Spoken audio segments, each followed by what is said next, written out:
Shalom saudara-saudara. Pada hari ini saya akan menyampaikan kesaksian saya bagaimana saya menerima Kristus sebagai Tuhan dan Juru Selamat saya. Nama saya Brian Jordi Adrianto Iba. Saya umur sekarang 19 tahun. Saya berasal dari Sulawesi Tengah. Sebelum saya bertobat, pada saat itu saya dibilang masih anak-anak, umur 6 sampai 11 tahun.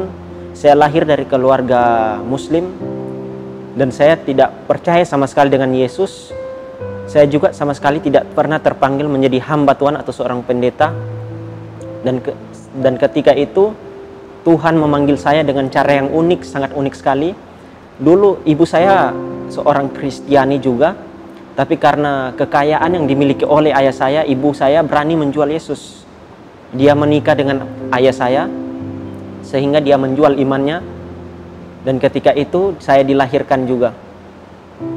Saya nggak tahu apa yang dipikirkan oleh ibu saya pada saat itu. Ketika saya lahir, Tuhan juga memberikan peringatan kepada ibu saya bahwa jalan yang dia miliki itu jalan yang dia pilih itu sebenarnya sudah salah. Ayah dan ibu saya sering bertengkar pada tahun 2007, 2006 dan seterusnya. Saya sudah lupa tahun berapa itu, pokoknya 2006 atau 2007, sering bertengkar. Mereka sering menggunakan benda tajam, kejar-kejaran, lari-larian kemana aja demi harta. Pada saat itu saya sangat sedih sekali melihat kondisi dari keluarga saya. Saya menangis. Saya berdoa kepada Tuhan. Kok keluarga saya jadi begini sih? Di mana keadilan Tuhan gitu? Dan pada saat itu, sering berjalannya waktu, saya mendapatkan sebuah ilham dan sebuah panggilan yang berasal dari Allah sendiri. Dan di mana saya memiliki sebuah pengertian. Dan pada saat itu juga saya nggak tahu siapa Allah saya. Yang saya kenal Allah saya itu adalah zat. Tidak berbentuk, tidak mewakili apapun itu. Ketika saya sembahyang menyembah Tuhan, ada salah satu perkataan yang saya sering ucapkan, yang agama saya anjurkan, yaitu apa? Tunjukkanlah kami jalan kebenaran. Tunjukkanlah kami jalan kebenaran. Saya sudah mempercayai Tuhan. Saya mempercayai Allah. Yang katanya saya mempercayai Allah pasti masuk surga. Tapi kok kenapa selalu ada kata tunjukkanlah kami jalan kebenaran? Itu menunjukkan bahwa kepastian masuk surga tidak pasti. Tapi saya mengerti bahwa semua agama mengajarkan kebaikan. Iya, mengajarkan kebaikan. Tetapi beda dengan kekristenan yang saya dapat. Pada saat itu saya membaca Alkitab. Kenapa saya bilang membaca Alkitab? Pada saat saya memberanikan diri saya membaca Alkitab, padahal diri saya bukan orang Kristiani. Karena di kitab saya sebelumnya itu menganjurkan untuk membaca Alkitab. Kalau nggak percaya coba cek sendiri di kitabnya yang sebelumnya, cek sendiri. Itu berada di Ali Imran ayat 45. Di situ dikatakan bahwa Tuhan sendiri, Allah Subhanahu wa taala, menurunkan Taurat dan Injil. Dan di dalam Injil itu ada cahaya dan kebenaran bagi orang-orang bertakwa. Makanya saya memberanikan diri untuk membaca Alkitab. Saya baca Alkitab dari Kejadian. Mungkin saya lampang-lampang pada saat itu. Dan saya mendapat satu ayat yang itu di Injil Yohanes ayat 1. Bahwa dikatakan di sini, pada mulanya adalah firman. Firman itu bersama-sama dengan Allah, dan Allah itu adalah firman itu sendiri. Dan di ayat 3, di sini dikatakan segala sesuatu dijadikan oleh Dia, tanpa Dia tidak ada sesuatu pun yang jadi. Nah, saya mulai berpikir, firman, siapa firman itu? Siapa kalimat itu? Siapa perkataan itu? Ketika saya baca di Ali Imran ayat 45, di situ yang dikatakan firman itu sendiri adalah Isa Al-Masih. Saya mulai penasaran siapa Isa Al-Masih ini? Karena di Al-Maidah, di Al-Maidah 46 dianjurkan untuk membaca Alkitab, membaca Injil, karena di dalam Injil ada petunjuk, cahaya dan kebenaran. Dan di situ saya mulai beberapa tahun untuk mencari kebenaran itu, siapa firman, siapa Isa Al-Masih itu, saya cari, saya baca semua. Dan saya mendapat siapa Isa Al-Masih itu adalah Yesus Kristus itu sendiri. Anak Maria, biasa disebut Ibnu Maryam, putra Maryam. Kalau di Ali Imran ayat 45 dikatakan bahwa di situ firman, kalimatullah, perkataan Allah yang sudah ada sejak awal, yaitu Isa Al-Masih itu sendiri, Yesus Kristus. Sebelum dia jadi, sebelum segala sesuatu jadi, sesuatu pun dia sudah ada sebelum segala sesuatu jadi. Dan makanya itu saya cari selama 8 tahun. Saya benar-benar nggak main-main ketika saya membandingkan kedua kitab ini. Karena pada saat ini saya percaya bahwa Alkitab itu adalah firman Allah. Nemun, wamin, ya, dan amin. Karena di luar Alkitab bukan firman Allah. Ketika saya baca di Yohanes 8 ayat 58 di sini, kata Yesus kepada mereka, aku berkata kepadamu, sesungguhnya sebelum Abraham jadi, aku telah ada. Sebelum Abraham jadi, dia telah ada. Segala sesuatu diciptakan oleh dia, firman Allah. Saya mulai berpikir di sini, kok bisa gitu? Bahwa yang dikatakan bahwa orang Kristen itu menuhankan manusia. Tuhankan manusia. Kenapa bisa manusia jadi Tuhan? Apakah itu bukan berhala? Saya bilang bukan. Tanpa kita menuhankan Yesus, Yesus sudah Tuhan dari awal.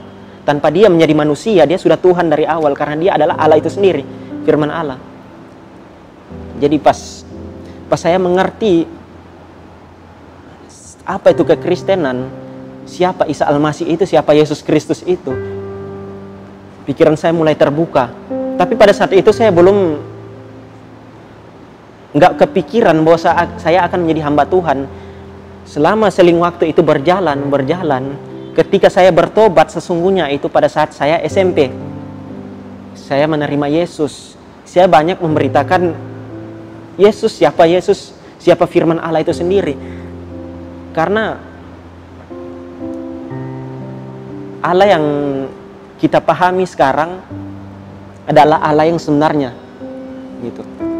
Allah tanpa firman itu kosong. Jadi kalau mau bilang Allah itu bukan firman, itu dia bukan apa-apa. Karena Allah menciptakan segala sesuatu dengan firman. Yang dikatakan di agama saya sebelumnya, Allah menciptakan segala sesuatu itu menggunakan kum fayakum, yang berarti dengan perkataannya. Jadilah terang, jadilah ini, jadi ini, gitulah. Jadi setiap orang yang percaya akan firman Allah itu sudah mempercayai Allah itu sendiri. Karena ketika saya bertobat, saya nggak pernah main-main gitu mau cari Tuhan, mau cari kebenaran. Saya menyelidiki setiap kitab. Saya nggak pernah main-main 1% pun. Saya cari, karena satu hal yang paling saya takutkan itu adalah masuk neraka. Karena bicara dengan masuk neraka itu adalah abadi. Jikalau engkau masuk neraka, engkau mau minta ampun di neraka pun itu nggak akan diampuni. Makanya saya paling takut itu saya masuk neraka, gitulah. Semua agama mengajarkan kebaikan, tetapi belum tentu semua agama mengajarkan kebenaran, gitu. Agama mengajarkan kebaikan, tapi belum tentu mengajarkan kebenaran, gitu. Jadi di sini saya mengerti bahwa kekristenan itu bukan mengajarkan untuk menjadi hidup yang baik, tetapi menjadi hidup yang benar. Hidup yang baik tetapi tidak menjadi hidup yang benar itu sama saja dengan omong kosong. Kita hidup berbuat baik, melakukan amal ibadah, melakukan sedekah apapun itu, tapi hidup kita tidak benar di hadapan Tuhan, itu kosong. Jadi saya belajar bahwa di sini kehidupan benar itu lebih penting daripada kehidupan yang baik. Karena dalam kekristenan kita diselamatkan bukan karena perbuatan baik kita, bukan karena amal ibadah kita, tapi kita diselamatkan karena kasih karunia. Makanya saya menerima Yesus. Karena saya sadar diri saya nggak sempurna. Mungkin ada dosa yang tidak saya sengaja lakukan, iri hati, pikiran apapun yang melenceng dari firman Tuhan itu sudah dosa. Walaupun kita nggak sengaja. Makanya saya sadar, satu dosa pun yang kita buat, dosa kecil maupun dosa besar, itu sama saja di mata Tuhan. Gitu. Makanya saya takut ketika saya baca di Titus 3 ayat 5. Pada waktu itu dia telah menyelamatkan kita bukan karena perbuatan baik yang telah kita lakukan. Tetapi karena rahmat-Nya, oleh permandian kelahiran kembali dan oleh pembaruan yang dikerjakan oleh Roh Kudus. Segala sesuatu kita diselamatkan bukan karena perbuatan baik. Kita mau usaha, mau mengusaha keselamatan kita. Kita mau memanjat untuk masuk surga. Tuhan nggak bisa disogok dengan perbuatan amal baik kita. Gitu loh. Saya bilang, Tuhan, saya mau masuk surga. Saya berbuat baiklah, saya sembayanglah, saya mau memberi sedekah. Oh, nggak bisa. Ajaran kekristenan bukan kayak gitu.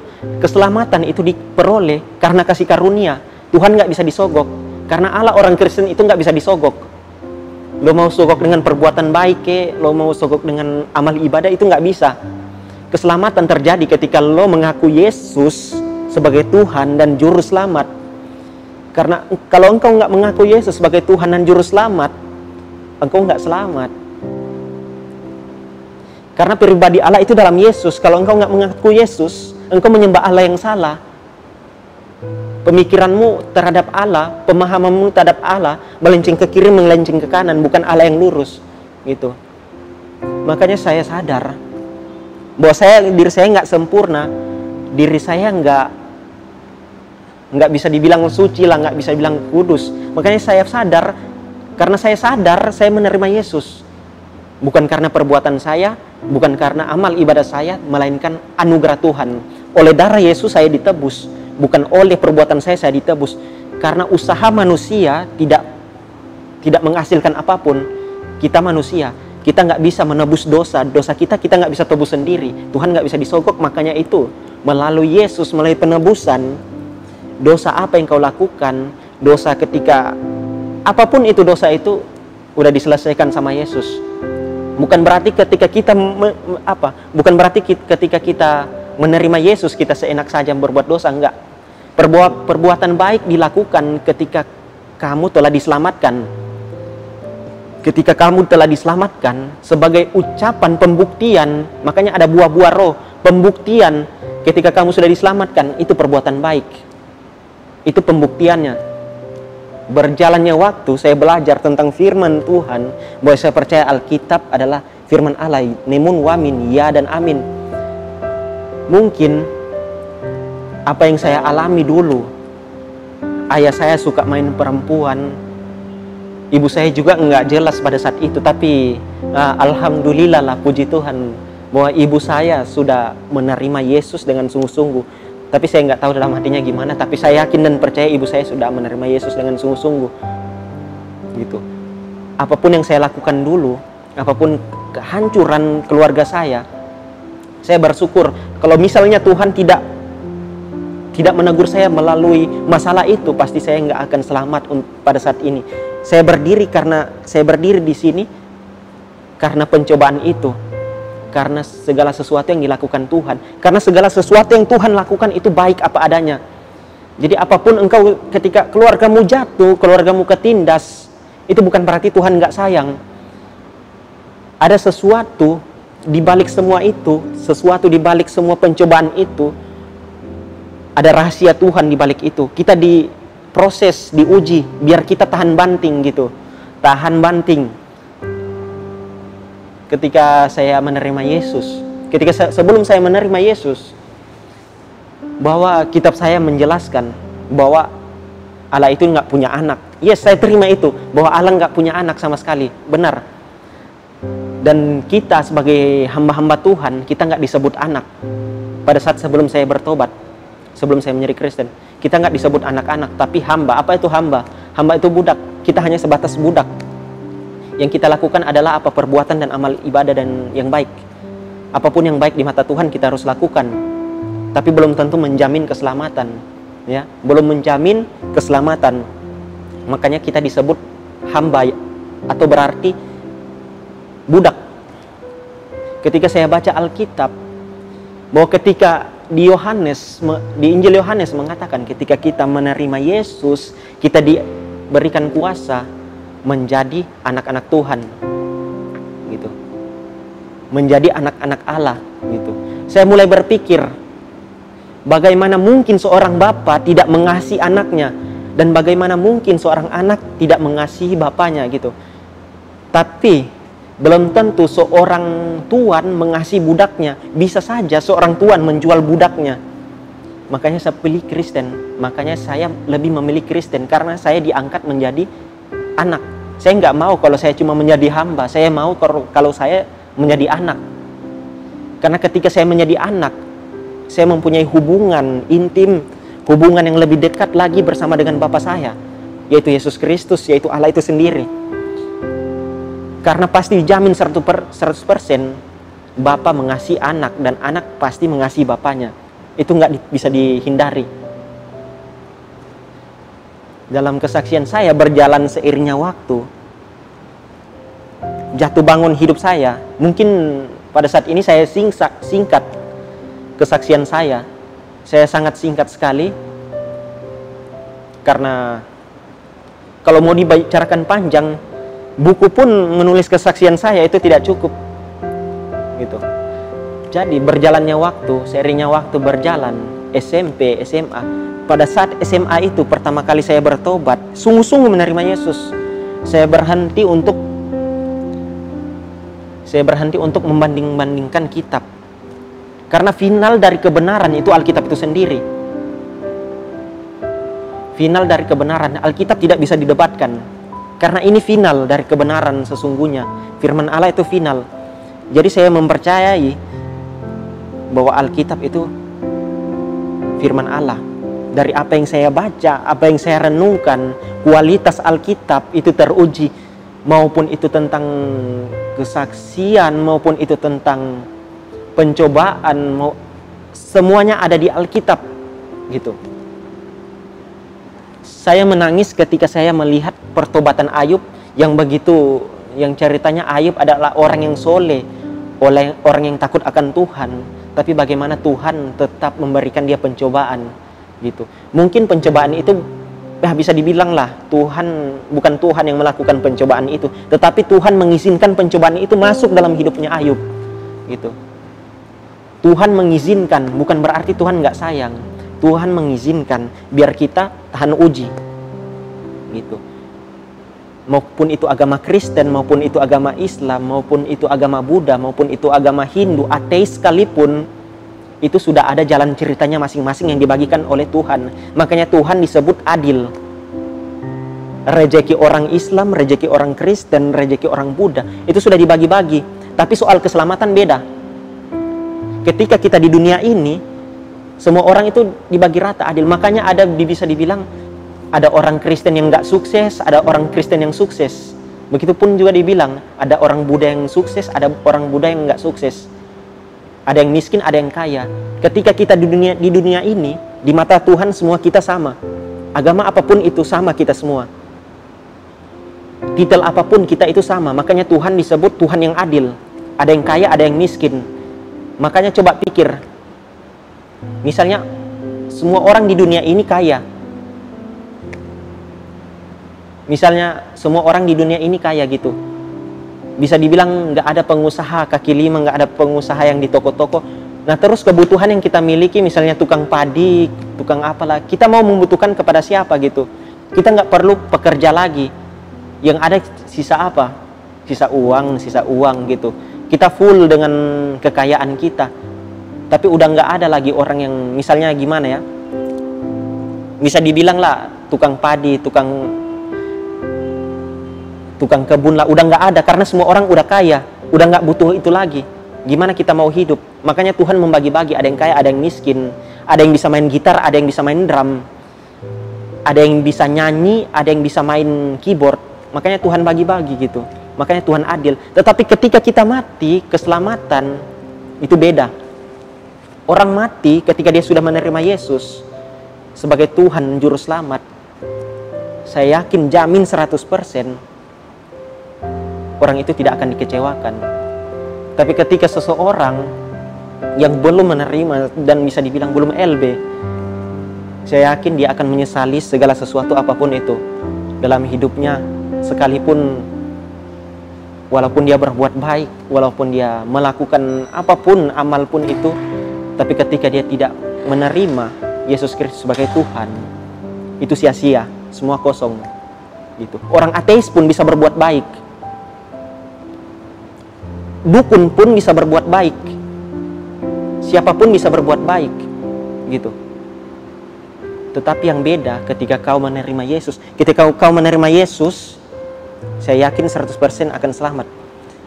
Berjalannya waktu, seringnya waktu, saya melihat KKR dari Pendeta Gilbert, hati saya tergerak untuk, pada mulanya saya masuk di sekolah kependetaan di STTGGI, sekolah teologi. Saya sebenarnya hanya iseng-iseng masuk gitu, ingin tahu apa sih isi Alkitab itu. Saya nggak punya kelebihan, saya nggak bisa main gitar, saya nggak bisa main piano, apapun itu saya nggak bisa. Makanya pilihan jalan terakhir saya untuk menjadi seorang pendeta, karena saya nggak mempunyai kelebihan apapun. Saya masuk aja iseng, biar aja lah. Sekali-sekali juga masuk biar saya bisa belajar firman Tuhan, habis itu saya keluar gitu. Tetapi ketika saya masuk di STT, panggilan Tuhan itu sangat kuat terhadap saya. Seakan-akan Tuhan bilang saya akan menjadi seorang penginjil gitu. Saya nggak, sampai sekarang pun saya nggak mau jadi pendeta. Saya bahkan nggak mau. Saya nggak mau jadi pendeta. Saya lebih suka dibilang menjadi seorang penginjil, karena kerinduan saya biar semua orang itu selamat, biar semua orang itu mendengar kabar baik itu. Siapa yang disebut Isa Al-Masih lah, siapa yang disebut firman Allah gitu, siapa yang disebut anak itu sendiri gitu. Biar orang bisa mengenal, melalui Yesus orang dapat mengenal Allah. Karena kalau mereka tidak mengenal Yesus, mereka sama sekali tidak mengenal Allah. Yang mereka kenal adalah namanya saja gitu. Dia adalah sebuah zat yang tidak berbentuk, yang tidak akan pernah turun ke bumi, yang tidak akan pernah bertemu dengan manusia, yang sama sekali tidak akan bersosialisasi dengan manusia. Hanya itu yang mereka tahu.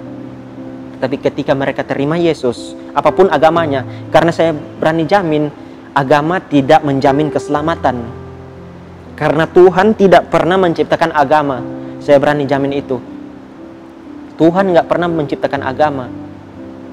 Walaupun kau agama, apapun agama itu, tetapi jikalau kamu menerima Yesus, pasti selamat, saya jamin. Apapun agama itu, apapun titelmu, apapun statusmu, ketika kamu menerima Yesus, tapi dengan hati yang sungguh-sungguh, bukan karena kamu mengejar yang baiknya saja dari Yesus. Oh, saya menerima Yesus agar saya diselamatkan, saya terima saja. Bukan itu. Ketika kamu menerima Yesus, kamu ada pembuktian. Buktinya apa ketika kamu menerima Yesus? Perbuatan baik, yang biasa disebut buah-buah roh. Ketika kamu terima Yesus, perilakumu berbeda. Perilakumu dengan hidupmu yang lama itu berbeda. Kamu menjadi manusia baru, saling mengasihi, saling menguatkan, saling mengingatkan, tegur menegur. Bilang ke semua orang, kamu jangan begini, kamu jangan begini. Semua itu kamu lakukan untuk Yesus, bukan untuk dirimu sendiri. Karena biarlah kita semakin rendah, tetapi dia semakin tinggi. Gitu. Pada saat sampai sekarang pun, saya mulai berpikir bahwa hidup saya itu berada di bawah otoritas Tuhan.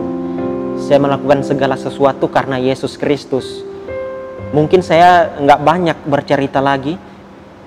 Buku pun kalau saya mau menceritakan kesaksianku itu sangat panjang sekali. Bahkan menyangkut dengan kebenaran.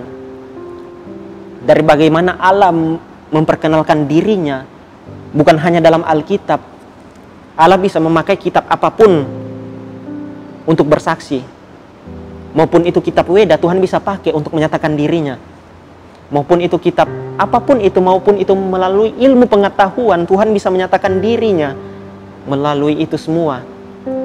Karena segala sesuatu, dosa, pengetahuan, keyakinan agama apapun, dosa-dosa apapun yang dimiliki manusia, itu tidak menghalangi kekuasaan Tuhan. Semua tidak menghalangi. Kalau Tuhan mau bilang semua orang bertobat, bisa jadi bertobat. Dosa tidak bisa menghalangi kita dengan Tuhan gitu.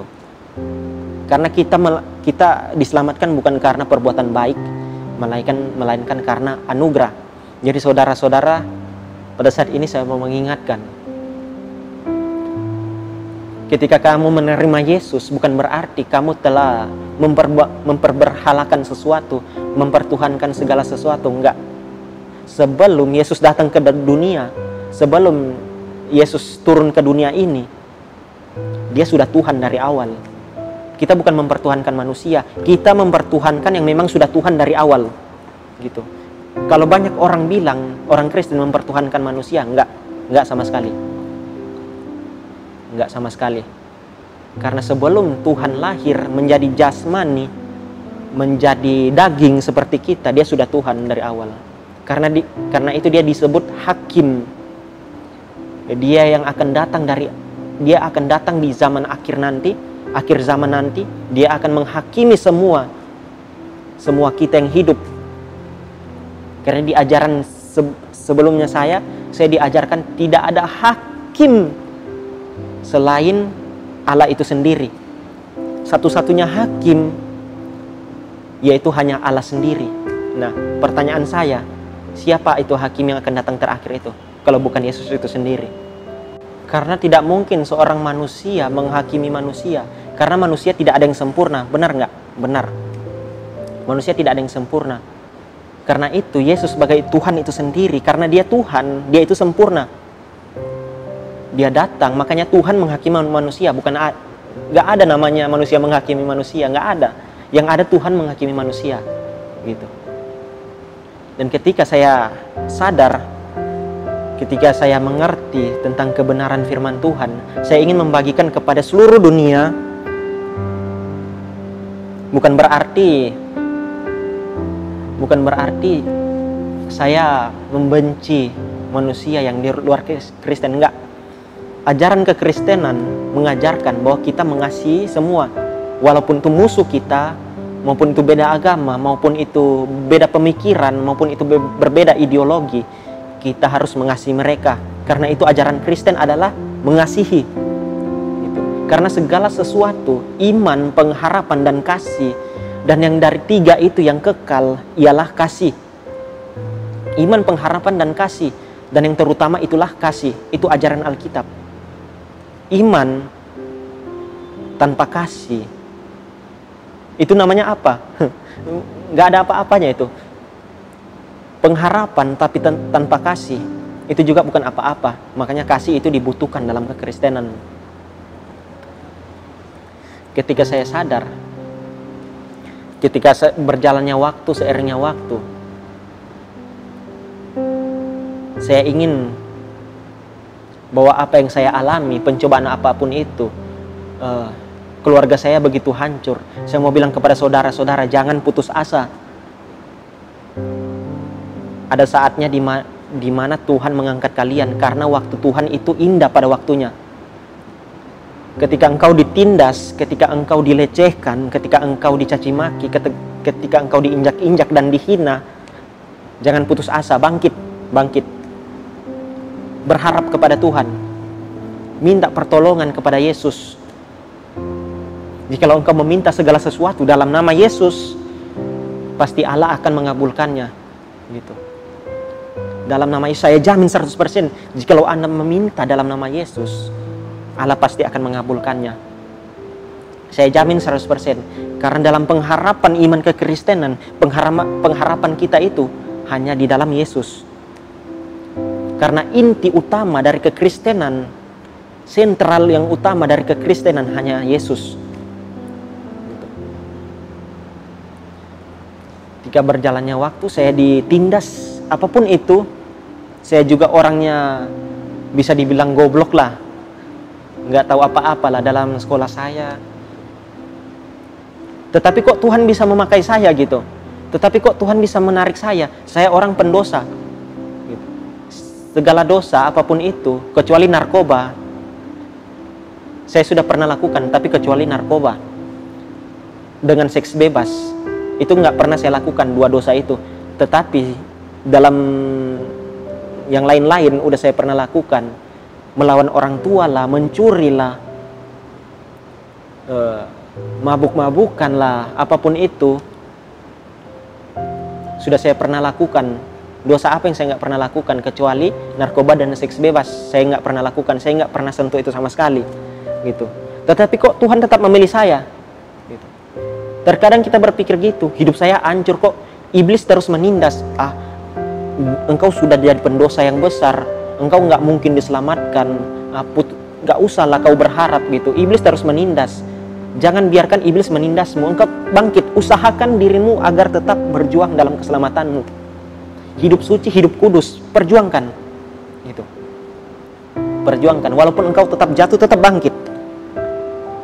Berharap kepada Yesus, berharap kepada Yesus, terus berharap kepada Yesus. Ketika engkau jatuh, terus berharap, jangan ada henti-hentinya. Terkadang saya berpikir, kok Tuhan lebih banyak memakai orang yang rusak? Kenapa nggak orang yang alim? Kenapa nggak orang yang kudus? Gitu. Terkadang Tuhan memakai orang yang rusak karena menurut Tuhan, di mata Tuhan, orang yang rusak itu sempurna bagi Tuhan. Karena ketika kita rusak, kita menuju, misalnya saya memiliki suatu perumpamaan, yaitu ada jalan sebelah kiri dan sebelah kanan. Jalan sebelah kiri itu jalan yang salah, sedangkan jalan sebelah kanan itu jalan yang benar. Kau orang yang rusak, Tuhan bilang, kau pergilah ke jalan sebelah kanan. Enggak, saya enggak mau, saya pergi ke jalan sebelah kiri. Saya pergi, saya melawan Tuhan. Bukan berarti, tapi ketika saya pergi ke jalan yang sebelah kiri, Tuhan enggak pernah meninggalkan kita. Tuhan terus berada berserta kita. Karena dalam Alkitab mengatakan, Tuhan tetap menyertai kita dalam keadaan apapun itu.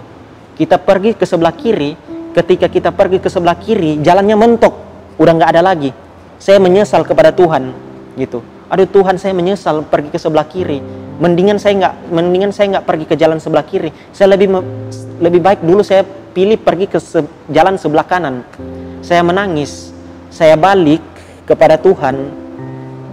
Ketika saya balik kepada Tuhan, ketika ada orang lain yang mau pergi ke jalan yang salah itu, saya bilang kepada orang itu, lo nggak usahlah pergi ke jalan sebelah kiri, di sana udah mentok, nggak usahlah, baliklah. Nih ikut di sebelah kanan gitu. Bahwa pengalaman kita dibutuhkan, pengalaman hidup kita dibutuhkan, agar orang lain mengerti, kita memberitahu, gitu.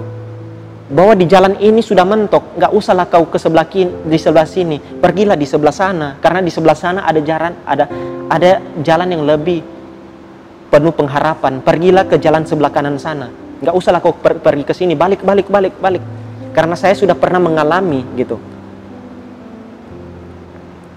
Ketika saya merasa ada seorang yang menawarkan jus stroberi, rasakan ini, saya merasa jus stroberi itu nggak enak jus stroberi ini. Nah di situ kerja saya untuk memberitahukan kepada orang lain, kau nggak usah minum jus stroberi, karena jus stroberi itu nggak enak. Jadi gitu. Tuhan memakai orang yang rusak, bukan berarti Tuhan memakai dosa, enggak. Tuhan memakai pengalaman hidup kita, agar pengalaman hidup kita bisa diberitakan kepada orang lain, agar perilaku orang lain itu bisa menjadi lebih baik, tidak menjadi seperti saya gitu. Contohnya Paulus, dia pembunuh. Sebelum dia menjadi Paulus, namanya itu adalah Saulus. Dia adalah seorang pembunuh. Kenapa Tuhan bisa pakai? Karena itu yang saya bilang tadi. Orang yang rusak itu berharga di mata Tuhan. Satu domba yang hilang itu berharga bagi Tuhan. Alkitab yang mengatakan, ketika satu domba itu hilang dari 100 domba, ketika ada satu domba yang hilang, tinggal 99 domba dan satu domba yang hilang, Tuhan meninggalkan 99 domba ini dan dia pergi mencari satu domba yang hilang itu. Begitupun juga dengan Yesus, itu perumpamaan. Yesus datang ke dunia ini bukan mencari orang yang kudus, bukan mencari orang yang suci, tapi dia cari orang yang rusak. Dia mencari orang yang rusak karena orang yang rusak itu berharga di mata Tuhan. Jadi di situ saya mulai berpikir, benar juga gitu, bahwa segala hikmat Tuhan, bisa dibilang wisdom Tuhan, kita nggak bisa pahami secara keseluruhan. Ada satu pemikiran Tuhan yang memang nggak bisa kita pahami, karena kalau Tuhan kita pahami, berarti dia bukan Tuhan gitu.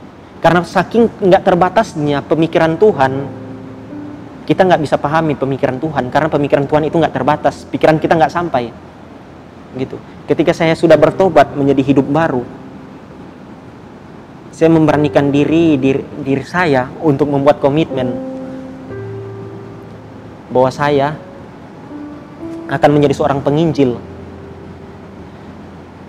Saya nggak main-main untuk belajar Alkitab. Dan saya juga sangat memahami kitab yang sebelumnya di agama saya sebelumnya. Karena saya belajar. Saya belajar. Karena satu hal yang saya takuti, yaitu masuk neraka. Karena ketika kita sudah masuk neraka, nggak ada lagi namanya pengampunan. Nggak ada namanya lagi mendoakan orang mati. Orang mati ketika dia mati sudah tidak bisa didoakan lagi. Karena ketika mati, itu urusan dia dengan Tuhan. Urusan manusia udah nggak ada lagi. Kita nggak bisa mendoakan orang mati. Jadi itu. Kalau mau ditanya, saya memahami kitab yang sebelumnya. Saya sangat memahami. Kalau misalnya ada orang yang bertanya tentang jalan kebenaran itu, ya saya jawab, menurutmu dengan kitab mana? Alkitab kah? Atau dengan kitab yang saya sebelumnya itu? Saya bisa menjawabnya. Gitu. Saya juga tahu berbahasa Arab gitu. Saya mengerti apa yang berada dalam isi kitab itu. Saya mengerti apa yang dimaksud dari kitab itu. Saya mengerti apa yang ditujukan kitab itu. Saya mengerti. Tetapi pada saat ini saya nggak mau mengutarakan semuanya. Karena ini adalah sebuah kesaksian yang sangat terbatas. Kiranya kesaksian ini bisa menjadi sesuatu yang bisa membangun dan menyadarkan saudara-saudara. Karena kerinduan saya bukan hanya saya bersaksi, tetapi saudara-saudara sekalian bisa bersaksi semuanya, menyampaikan. Kalau saya berkhotbah, saya suka sekali mengajar. Saya mengajar tentang Yesus Kristus, saya mengajar tentang Isa Al-Masih, saya mengajar tentang firman Allah. Saya bagikan ke orang lain dan orang lain itu membagikan kepada semua orang, gitu. Jadi bertahap, saya membagikan kepada jemaat, jemaat membagikan kepada di luar, gitu. Agar semua orang Kristen bisa bersaksi, agar semua orang Kristen bisa menginjil. Jadi kiranya apa yang saya sampaikan bisa membuat kita sadar, di luar Yesus tidak ada jalan kebenaran. Satu ayat lagi di Yohanes 14 ayat 6, ini kata yang membuat hati saya tersentuh pada saat pertama kali saya bertobat. Di sini dikatakan ayat 6, kata Yesus kepadanya, akulah jalan dan kebenaran dan hidup. Tidak ada seorang pun yang datang kepada Bapa kalau tidak melalui aku. Tidak ada seorang pun yang datang kepada Bapa. Siapa Bapa itu? Allah. Orang tidak dapat mengenal Allah kalau dia tidak mengenal Yesus. Karena jikalau kita telah mengenal Yesus, kita telah mengenal Bapa di sorga. Jikalau kita telah melihat Yesus, kita telah melihat Bapa di sorga. Apapun yang dilakukan Yesus itulah perbuatan Bapa. Jadi hanya itu sekian. Kiranya kesaksian yang singkat ini menjadi sesuatu yang menjadi pelajaran buat kita, bahwa kesaksian kita itu sangat dibutuhkan. Kesaksian kita, pengalaman hidup kita itu dibutuhkan orang lain, agar orang lain melihat pengalaman hidup kita itu seperti apa sih. Apa yang lo rasakan ketika kau hidup dalam dosa? Apa yang kau rasakan, siksa atau enak gitu. Sekian hanya dari saya, Brian Jordi Adrianto Iba. Assalamualaikum warahmatullahi Isa Al-Masih. Shalom.